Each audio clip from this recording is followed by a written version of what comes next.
Hi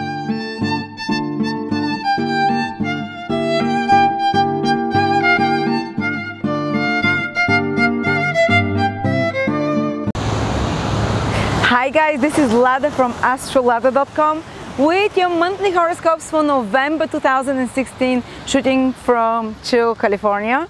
And before I start the monthly horoscope, a quick announcement. Those of you who missed my webinar with Trifon about the astrology of lovers and the astrology of marriage using ancient astrology techniques, which you won't find anywhere. These are ones that we're rediscovering recently, and they work amazingly. Those people knew their astrology in the past. Those people, they created astrology after all. So these are methods that are very different of compatibility, and once you learn this method, you need nothing of the complicated synastry, interaspects, the complicated compatibility techniques we use in the West now. So if you missed that webinar with me and Trifon, here is the link for it. And if you missed my webinar with Marina on astrological configuration, there is a link as well for it. This is about the foundation of your horoscope. You don't need to know any astrology, but in that webinar we explain what is the foundation of your horoscope, what configuration is your horoscope consists of. And that will show your destiny in life. That will show some people have a destiny to succeed in the first part of their life. They have like a horoscope that reminds like an umbrella. Another people have a horoscope that reminds like a boat. They have a destiny to succeed in the second part of their life. Some people have a destiny to succeed in outward, a very out and about in the world through careers, through interactions with others. They have one type of configuration of horoscopes. Figures, they're like figures. Other people have a destiny to kind of succeed in life through you know, through creativity and art, through more personal experiences rather than being out there in the world. So we'll talk about all that. So some people are here to take a break in this lifetime, to take it easy and to just enjoy the rewards from previous past lifetimes, basically. This is like the Grand Trine horoscope. So some people are here to work really hard and to really manifest on the material level and break through old habits like the Grand Square. And we're going to talk all those possible manifestations, configurations. We talked about that. If you missed that webinar, check it, and it's fantastic. The responses are amazing. And for November webinars, I'm doing 2 new webinars. And November is a kind of a grim month, as we know, because November we're more introverted, we're willing to look into the mysteries and secrets and more psychologically in depth. So I'm gonna make a webinar, making a webinar on the first Sunday of, on the 6th of November, the first Sunday, on Saturn. All about Saturn in the natal horoscopes and also Saturn's transits. We're gonna talk what your karma is with Saturn, what your most difficult lessons with Saturn are. We're gonna talk how Saturn behaves in different houses, in different aspects with planets. We're gonna talk when Saturn improves, how you can improve, how you can master Saturn. Saturn is also connected to your career, and how you can really improve those most difficult lessons, which are connected also to past lifetimes. And then on Sunday the 27th of November, I'm doing a webinar for the nodes of the moon, Rahu and Ketu, about past life karma, current life karma, about what the nodes mean specifically in your horoscope, what they mean if they're with other planets, what they mean in certain houses, the esoteric meaning, the Western and the Vedic meaning of those 2 nodes and how they manifest in life. So these are Ketu, Rahu and Saturn are the 3 most complicated and difficult positions in one's horoscope, and we're gonna master them during the month of Scorpio in November, because Scorpio is about diving deep and tackling challenging topics. Hi Libra, this is your November 2016 horoscope with me, Lada from Astrology.com, and let's see what the month holds for you. And that's for everyone who have their Ascendant, Sun or Moon in Libra. And this month is pretty peaceful for most people because there are no stressful planetary configurations happening in the sky. There are no big squares or no big difficult conjunctions or stelliums, no planetary wars in the sky. All planets are moving direct, which is great because you can move ahead with new projects, you can take in new territories. It's as if you're having the winds behind you, pushing you in the direction you want to go. And the universe is not forcing you to go back, it's not blocking you, it's not making you reconsider, it's not teaching you some lessons, it's allowing you to go and explore new territories, like a child playing and going into, into the unknown. So it's great if you want to start anything new, if you want to grow in some way, new experiences. But at the same time, especially the first 2 weeks of November is very auspicious for starting a project which you want to continue to grow, because the moon is growing in the first 2 weeks of November. And it's great to start any new beginning which you want it to be lasting on a growing moon. And all the planets are moving direct as well. So this new adventure, whatever you're starting, new project, new routine, or relationships or whatever it is, will tend to have less blockages, will tend to move ahead faster, especially if you started during the first 2 weeks and with more bigger steps ahead, So yeah, let's see how specifically will Libra benefit from this month. Well, most of the planets are below the horizon for Libra. If your sign is here, Libra, if this is Libra and this is the circle of the zodiac, all the planets are transiting below the horizon for you, Libras. Starting from Jupiter in your first house, then going to the Sun and Mercury in your second house, then Venus in the third and then the fourth, then Mars in your fifth house. So everything is kind of below the horizon, which is putting more impact on your personal life somehow, on your inner world in some way as well. It's kind of when planets are below the horizon, people focus on personal matters. And let's see where Venus is going, because Venus is your planet. Wherever Venus goes, Libra, this is where you focus. This is how you feel as well. This is where you put most of your energy in some way, or focus, emotional focus. And the first 13 days of November, Venus is for you, Libra, in the third house, and it's in the fire sign of Sagittarius. So Libras are feeling more willing to experiment. Third house is about experimentation, trying new things. And especially being in Sagittarius makes you more fiery, more adventurous. So the first 13 days of November, there is more adventure, there is more excitability, there is more desire to experiment, and there is more passionate communications with others. Fire is a passionate sign, and at the same time you yourself are more initiative in some way, because the third house also rules in astrology self-initiative behavior, self-initiation. And again, this confirms how the first 2 weeks of the month are very auspicious to take action, because fire is about action, and the moon is growing and all the planets are moving forward, and Venus, your planet, is in the third house of starting new things, of initiating, and Venus can give you there, also make you a bit more courageous, because we need a bit more courage to experiment with new things, to be more adventurous. Also, Venus in the first 13 days of the month indicates that you might be very busy communicating.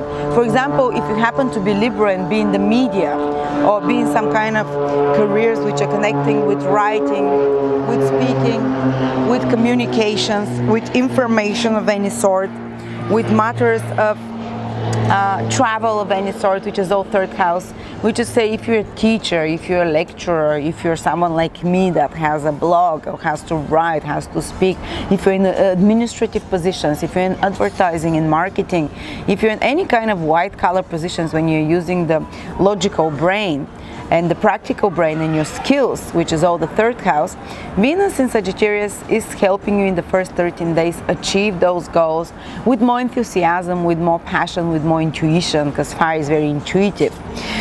Also, maybe you can have some good and pleasant times with your relatives or siblings, which is the third house. Or if you're working on some projects with a team, because third house rules small groups of people, your teammates, your workmates, the people that you communicate on a daily basis with, in your daily environment. These communications become more busy, more exciting, can bring some new opportunities, more fortunate as well, because Sagittarius is a fortunate sign.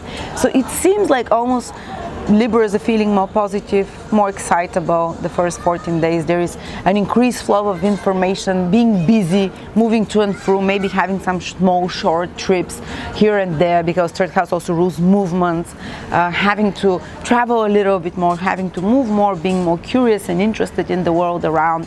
And any kind of business or career that is with communication and information is being augmented and helped. And also relationships with friends, everyday people that you meet as well, groups of people of some sort, working in a group of people, with collaborating with someone can also be auspicious for you. Learning new skills, you have more passion and excitability to explore with the logical, with the rational mind as well. Okay, so then from the 30th of November, Venus is moving into Capricorn. And what does it mean? That from the 30th of November, Libras are becoming somehow a bit more serious, because Capricorn energies, and actually Venus likes being in Capricorn. If they tell you that, oh, Capricorn is a bad sign for Venus, for your planet, it's actually no, because Saturn is a friend of Venus, Saturn that rules Capricorn. So there is like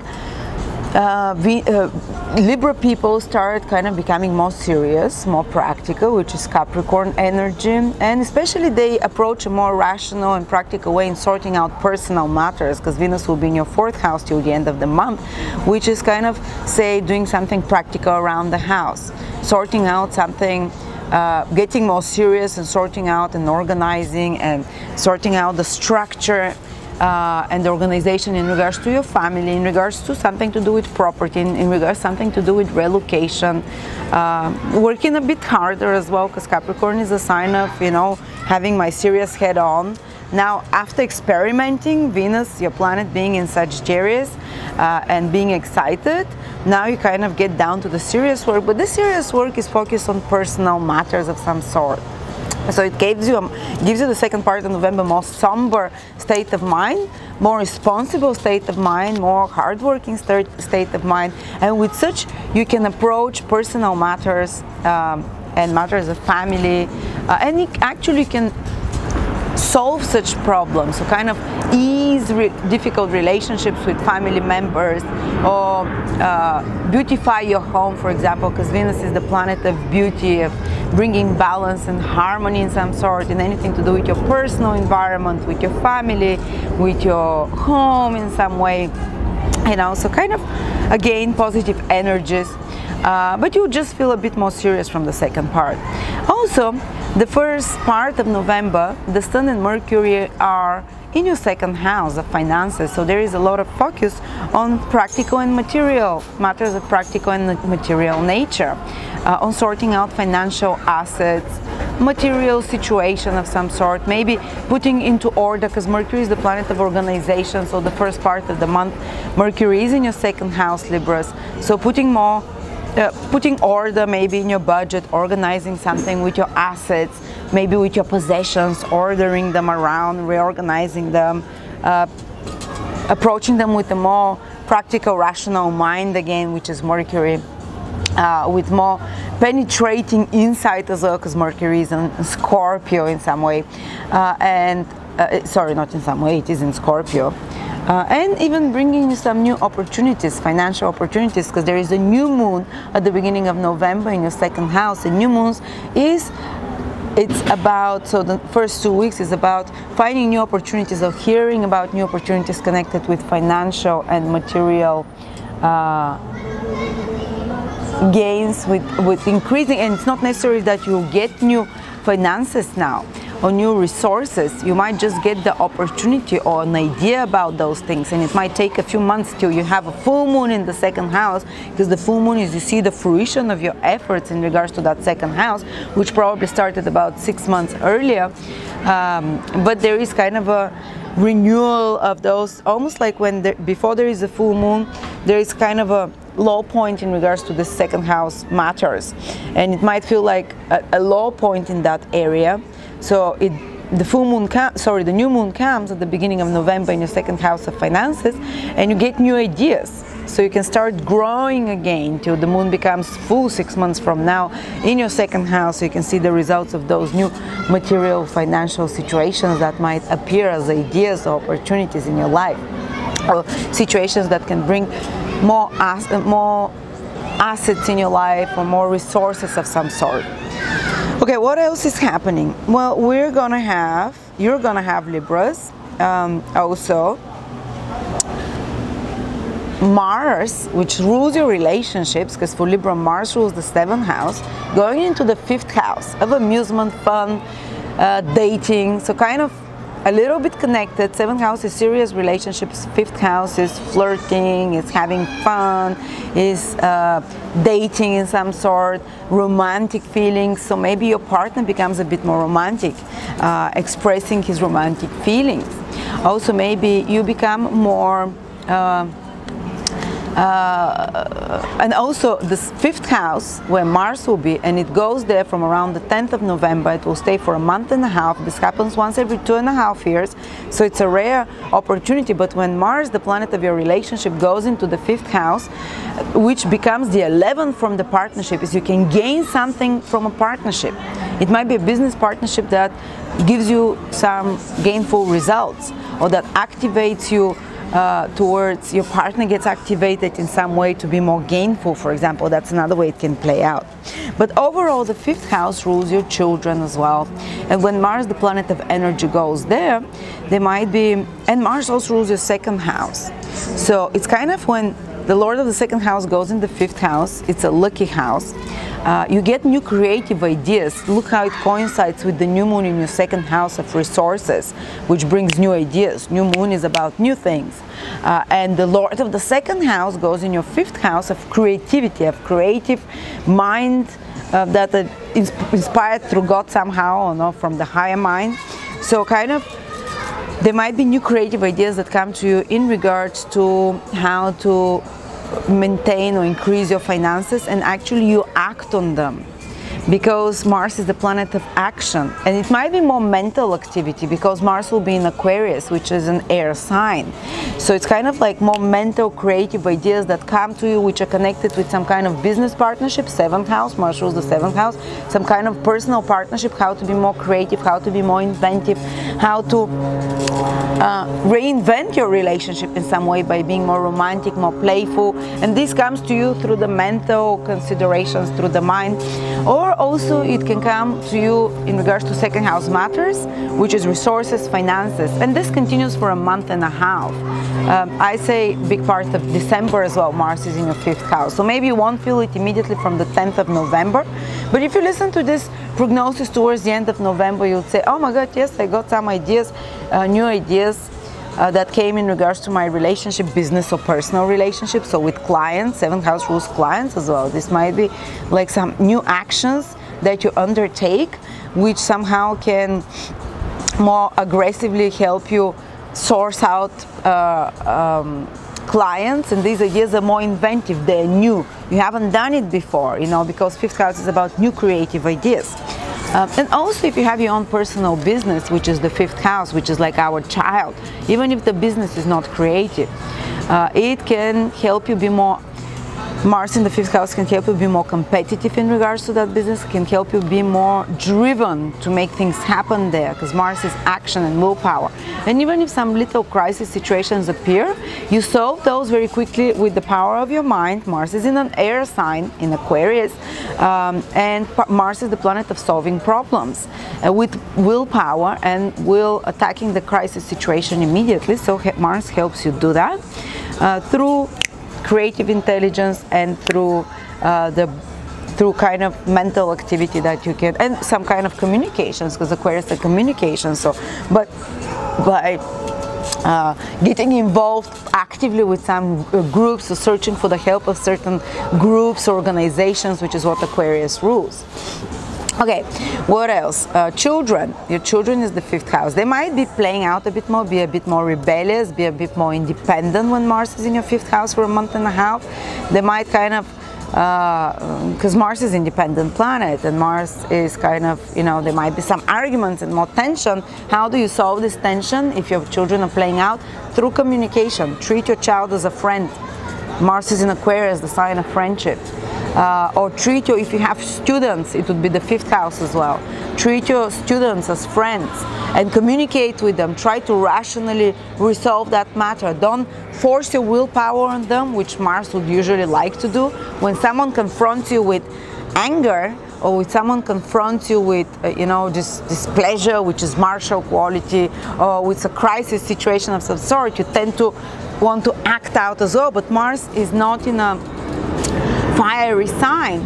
So instead of acting out and responding, just put that energy and that drive into mental work or mental communication in some way, which is Aquarius, into trying to pull back and the aggressive energy and to focus it into mentally solving the crisis through some kind of objective view, let's say.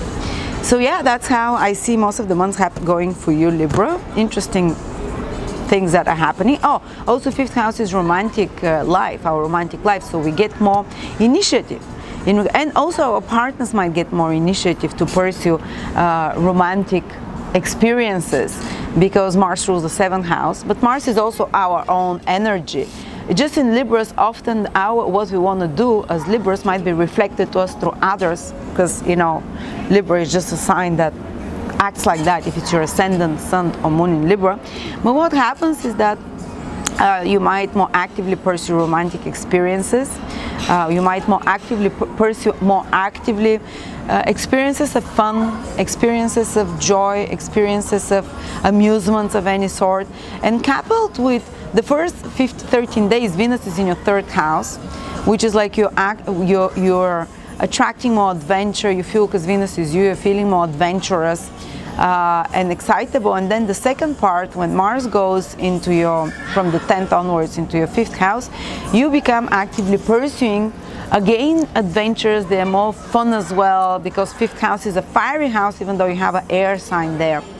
Some of you might be actively pursuing some hobbies and passions of yours which are more intellectual, like reading, which is air sign, like communicating, like going and participating with groups of people. 11th house rules, Aquarius rules friends, and Mars is there in the sign of friendships, puts your energy, and but in the 5th house of amusement and entertainment, puts more energy to pursue entertainment and amusement and fun with people that are friends of yours, for example, groups of people or organizations of people from like-minded people.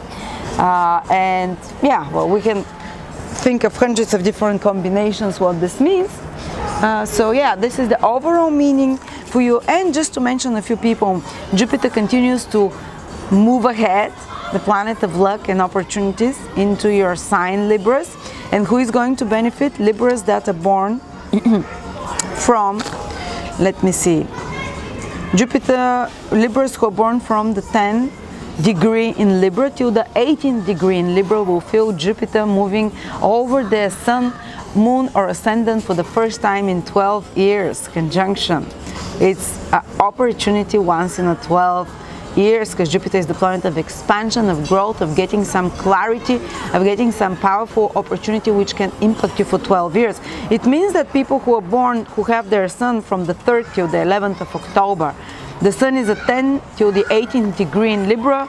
For people who are born from the 3rd till the 11th of October approximately, some of them will feel it at the beginning of the month, some towards the end. But if you're born those days, so if your Ascendant or Moon is from 10 till 18 degrees in Libra, stay open for opportunities and take them, because Jupiter is the divine blessings for us, and God comes and helps us through Jupiter. And God helps us, gives us what we need, and what sometimes if you've been working hard on something, God starts opening new doors for you and pouring His blessings or her blessings on top of us through Jupiter. Jupiter is the planet of growth, expansion, abundance. And even if you don't want to start anything new, for example, when I had Jupiter transit my Sun, even without planning, exactly on that day I opened the Astrology.com company. This is when it just happened that the website was ready, and look how it's been going. It just grew exponentially over the next 6-7 years. And Jupiter is a blessing. It helps you fulfill a dream of yours. It opens a door that you haven't even imagined before was possible. And it's not necessary that you immediately see the results. It might be the germs, the germination of those ideas that come. You'll have 12 years to develop those. But make sure you write down those ideas. If you're born around those days, Libras, write them down, mark them, because this is God talking to you. It might talk to you through teachers, through advisors, through some sudden inspiration, through a book, through someone in the TV, or through someone knocking on your door and telling you something. Doesn't matter. This is a month that God talks to you and God tries to help you. And if you're working on some project and you start it now, it will be usually a project that grows and grows and brings abundance to you and more social status as well. And some new beginnings of a sort. Sometimes Jupiter might be a little bit shocking when it transits exactly the Sun, Moon or Ascendant, because it brings a lot of new energy that we need to adapt to, you know, as well. So anyway, thank you so much, Libras, for staying with me, for listening to this prediction. I will see you next month in December, and thank you.